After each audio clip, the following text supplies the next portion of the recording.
oon Jenni. Ja mä oon Anna. Me ei valitettavasti päästy tänään paikalle, mutta ollaan tälleen videotervehdyksen muodossa siellä.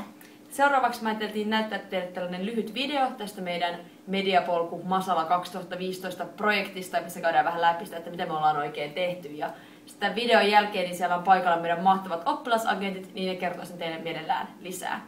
Eli tässä siis Mediapolku Masala 2015. Teemaksemme valikoitui valokuva, koska se on mielestämme keskeinen elementti nykykulttuurimme viestinnässä. Käsittelimme kuvia eri näkökulmista ja projektin tavoitteena oli se, että tämän jälkeen oppilaat osasivat tulkita paremmin kuvia sekä he ymmärtäisivät kuvien tarkoituksen viestimisessä.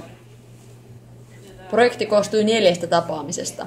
Ensimmäisellä toimintakerralla pohdimme, mistä kuva koostuu. Kävimme samalla läpi myös kuvakulmia, rajausta, kuvakokoja sekä värien vaikutusta kuvissa. Oppilaat työskentelivät itsenäisesti kuvaillen ympäri Minervan rakennusta.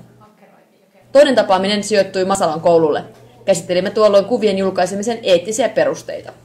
3. tapaamisella vierailimme valloittavassa Vitreskin museossa.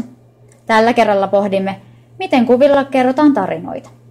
Projektimme esittelyn taustalla on pyörinyt koko ajan videomateriaalia viimeiseltä kerralta, jolloin työstimme koko projektistamme blogin. Kaikkea tätä lisää siis on luvassa oppilasagenttiemme ilmiömäisessä blogissa.